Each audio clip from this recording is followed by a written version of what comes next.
Hi guys and welcome to Framed. I'm your host, Frida, and I co-host this show with my dear friend and art historian, Dr. Eveline Baseggio. We have been working very hard. We're in the middle of taping Framed. This is our pilot. This is our first chapter, our first episode on the witchcraft chapter. And we are now on to episode 5 or 6. And we came up with a really decent intro that this pilot didn't have. So I'm not with Eveline right now, I'm by myself, but we agreed that I would talk to you guys and kind of create a nice substitution for the intro that we didn't record for the pilot. So, as I said, my name is Frida. I'm a New York-based performing artist and designer. Eveline is an art historian and professor. And here on Framed, we like to dig a little deeper into the most famous historical facts and tell you kind of the truth about it. As well as what we think is our truth. But Eveline is in possession of very precious information and discoveries that are available to everybody, but in a man-dominated world, a lot of men don't have any interest in sharing information about how they behaved and what they did in the past. So here we go. This is our pilot. It's called Witches, What the Hell, Part 1. And you guys are going to be the judge of that. So here we go. This is our pilot. It's happening. Ah! Oh my god. Okay, this is it.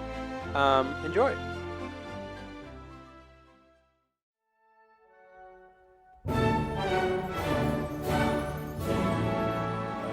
Oh, okay, Karina. Please welcome Eveline. Yay! Hi, Eveline. How are you? Hello, how are you?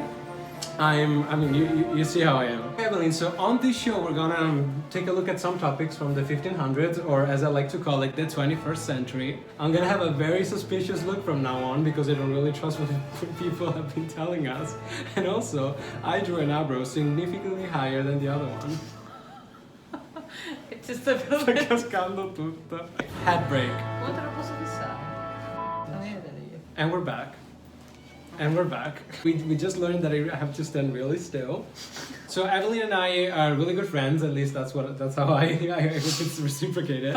We would always talk. It became different because of the pandemic, because we couldn't see each other anymore. So we started having long phone conversation. And then at a certain point, we just realized that we were talking about art history, and you were mentioning things that were very interesting, I thought.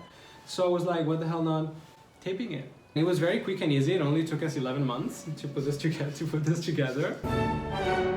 Today's episode is called Witches, What the Hell? We're gonna see where the idea of the witch came from and when it changed, because we're gonna learn that it was very different back then, and then something happened at a certain point, and we're about to find out what. We decided to choose this topic for a specific reason because if you think, even to this day we use the expression, what a witch. Unfortunately, in many cultures, there are still women that perform witchcraft and are persecuted because of that. Magic, witches has always been around. They've always been around, and since ancient times. So for example, the word strega in Italiano comes from the the ancient Greek term styx, which refers to basically like a raptor nocturnal bird. An owl? An owl, yes. Who ancient people believed that was going around sucking the blood of little children. Sucking blood out of children? Out of little children. And so keep that detail in mind because that's one of the specific duties of witches in Renaissance too. As you pointed out, learn. keep this in mind. Witches are mentioned in the Bible too. They're more like defined as wizards and sorcerers, but the presence is constant, is there, and they're always being considered sort of outcast. So they're always being judged as evil people. In the Bible, they say it's a big sin to go and consult somebody to learn about your future. The Bible, in a way, always condemned witchcraft and anything that was straying from the path of God. Yes, exactly. Right. Because God always reveals himself in the Bible through dreams and visions, and so you don't have to confuse those with something sound like evil. The evil presence is always constant, so there is an evil and a good side all the time. Hat break. Okay, we got distracted because it took 20 minutes to put the hat back on my head. So no, it stays. Okay, it stays. It stays. I wonder how long it would have taken them to burn both of us alive in 15 minutes. Anywhere between 2 and 5 minutes. So it's this story that we see in the Bible. Yeah. And there's a witch, but we don't have the description of the witch. Exactly. And that's where it gets interesting. It's called the Witch of Endor, but it's actually more like a sorceress. That's how she's described. In the Bible, they use the word, has been translated as the word medium. The story is about the king Saul, who decides to summon the presence of his previous mentor, Samuel, because he's he's facing a life threat moment. He has to fight against the Philistines and he needs some advice. But instead of going to God to ask for advice and guidance, he actually decided to consult a sorceress. And that's his mortal sin, and that's the reason why eventually God decides to replace him with King David. I think the best way to start our conversation is by looking at images together. Okay. So that's what we're going to do. And the first one is actually it's not contemporary to, of course, the story that I'm telling you. Actually dates to the 17th century, much later Baroque period. It's a great painting, in my opinion, done by one of the most original Baroque artists, Salvator Rosa.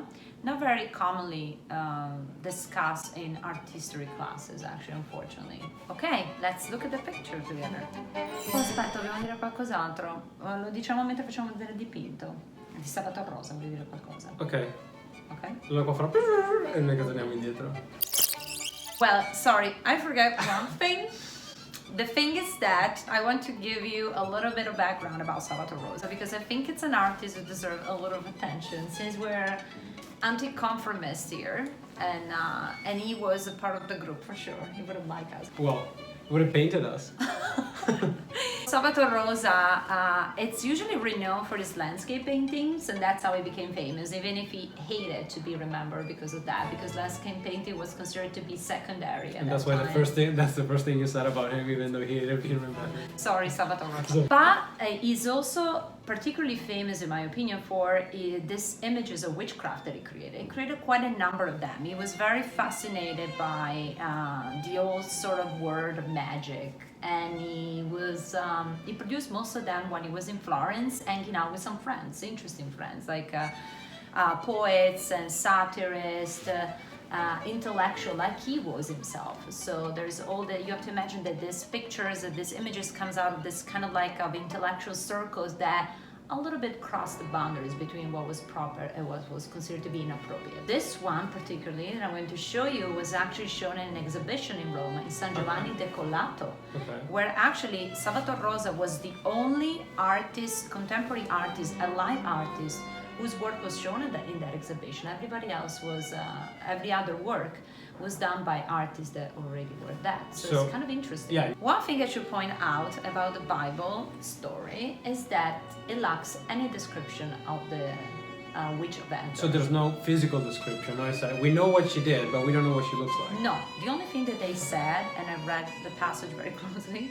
is that she was kind of very popular, a renowned lady, so a respected lady among her field. No broomstick. No. It's interesting that then Salvator Rosa basically has to invent the way that she looks. And here comes our topic of conversation. He basically dressed her up according to what was the popular imagery.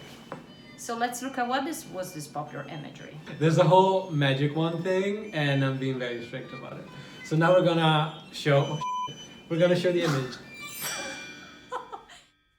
The witch summons the spirit of the prophet Samuel, and he appears as an old man wrapped in a robe, which Rosa makes look like a burial shroud. Saul is caught by fear after the revelation of Samuel and falls to the ground. Samuel is not bearer of good news in this case for poor Saul, because he's going to tell him basically that he and his sons are going to be defeated by the Philistines, and his place is going to be taken by David.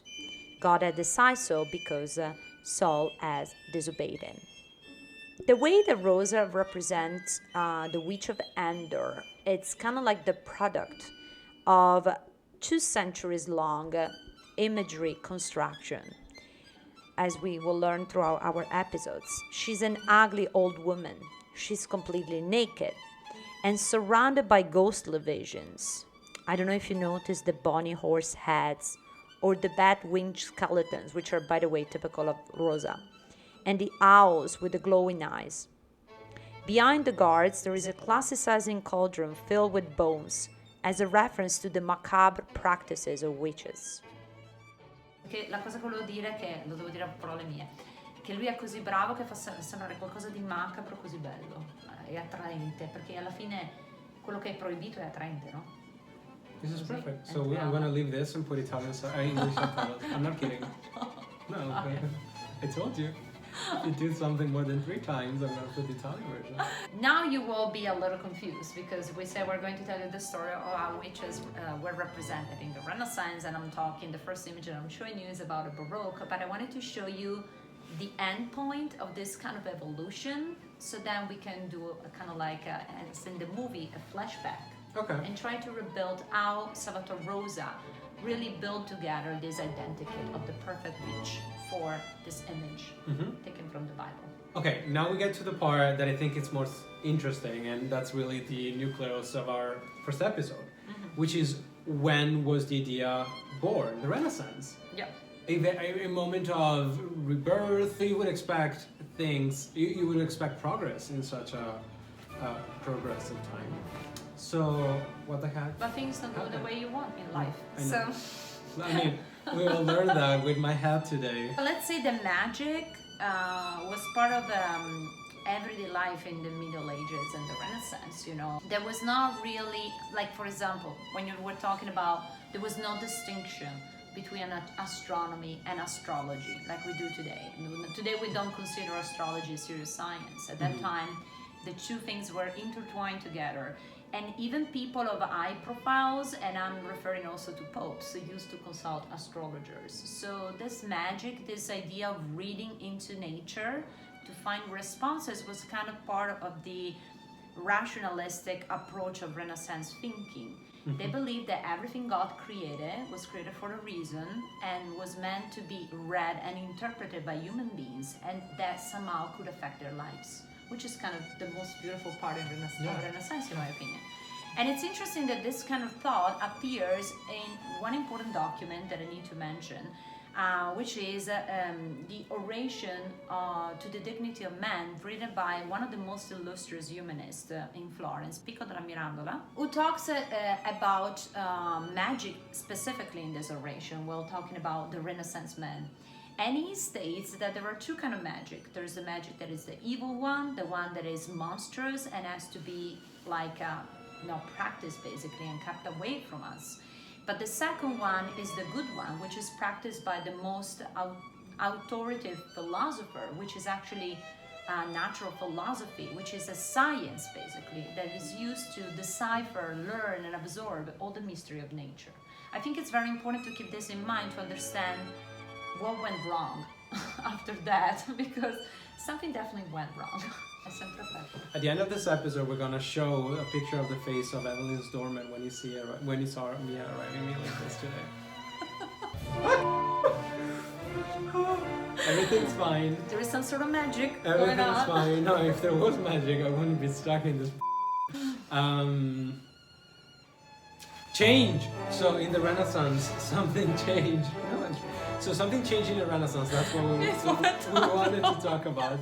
Take your time. So something really changed in the Renaissance. Yes. And finally, oh my God, there's tea and lipstick on the lace of the. Okay. Something really changed in the Renaissance, and witches become women. Yes. What? We want to keep it clean. What happened? Well, something changed within the society, which is interesting in my opinion. At some point, not the population, not the general population, which you would expect were the most superstitious one, but actually the higher level of the society. So I'm referring to aristocrats, intellectual magistrates, ecclesiastic people. They decided that witchcraft was something serious, and they decided to point a finger toward women. I think this has a lot to do with the fact that at this exact same time, women were becoming more prominent in the contemporary society. Celebrated and insanely painted, sculpted. Exactly. That's the problem. They were becoming too visible, too important. Powerful. So, and I'm talking not only about beautiful painting of naked Venuses, like the one of Botticelli that everybody has in mind, portraits of important rulers, poetess, scholars. Women were starting writing books and later on publishing them. So there is this parallel going on, this parallel phenomenon. On one side, women taking power, on the other side, women being accused. So next thing I want to show you through through a series actually of works of art is the correlation that exists between the idea of beauty in the form of deities and saintly figures and witches. Basically, the first two categories can be seen as a sort of like a mirror image of witches. Let's take a look together at Dürer print. A very thin boundary separates the image of the witches by Dürer from Raphael's Three Graces or Titian's Magdalene. The Graces were the handmaids of Venus and a symbol of the personification of chastity, beauty, and love, as well as the three-souled aspect of generosity. The other four witches are unequivocally modeled after the Three Graces by Raphael. The central and fourth one actually is probably Venus herself, as is suggested by the crown of myrtle that she's wearing. Myrtle is one of Venus' attributes. However, rather than representing them as idealized nudes, very much modeled after classical sculptural groups, as Raphael does, Dürer presents the women's body as voluptuously real, as Titian, making them more sensual and desirable. Even their features look more like portraits of actual women. How do we know then that Dürer's women are witches? Well, there are skulls and bones scattered at their feet as indicators of magic and invocation, and a burning devil appears in the lower left corner of the composition, reiterating the presence of the evil.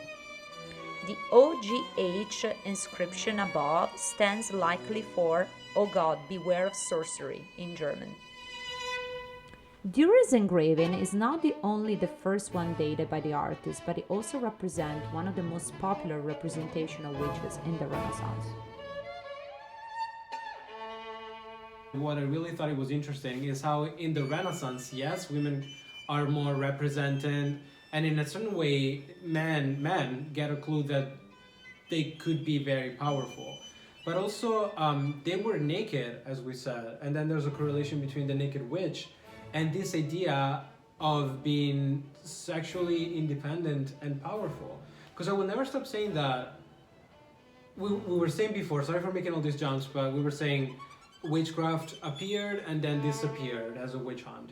And I'm not sure it disappeared. I feel like it mutated, it transformed. Because I will always say that we stopped saying witch and we started saying bitch. That's my idea. They understood that they could become powerful.